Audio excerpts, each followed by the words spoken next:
Es domāju, ka šai nometnē ir ļoti stingras tradīcijas.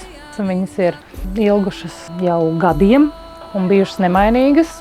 Otrs nozīmīgs aspekts noteikti ir draudzība, un draudzība pāri robežām, un draudzība uz mūžu.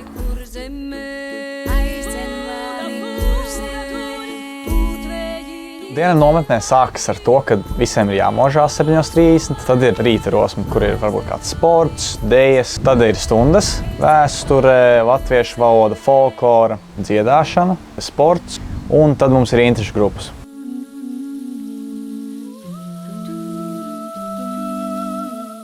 Mana spilgtākā atmiņa no nometnes katru gadu bija draugi, un tā draudzība vēl joprojām ir. Es domāju, ka nometne ir ļoti laba vieta, lai atkārtotu valodu un tradīcijas. Man visvairāk patīk tas, ka mēs visi sājam kopā dziedāt dziesmas. Man šķiet, ka tas kaut kā vieno mūs visus.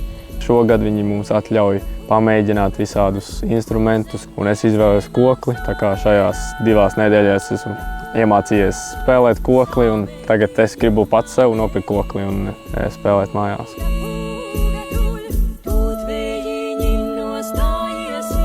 Es raksturotu latvieti kā tādu mazliet klusu, arī dažreiz tādu ļoti atvērtu cilvēku.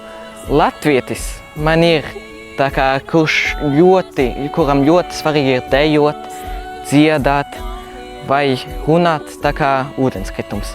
Nekautrīgs, patriots, mīl savas tuvākos un smaida cauri visu. Latvietis ir lepns cilvēks. Viņš ir lepns par savu valsti, viņš ir lepns par savu kultūru un stiprs, izturīgs.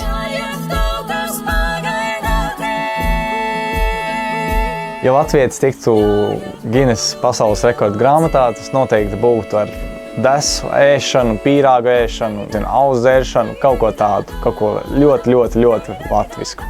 Par dziedāšanu. Es goda vārds uzskatu, ka Latvijā tas, kā mēs dziedam un cik daudz mēs zinām dziesmas, manā draugu lokā, kas ir no daudzām pasaules zemēm, neviens nezina tik daudz dziesmu, cik viens vidējs latvietis zina.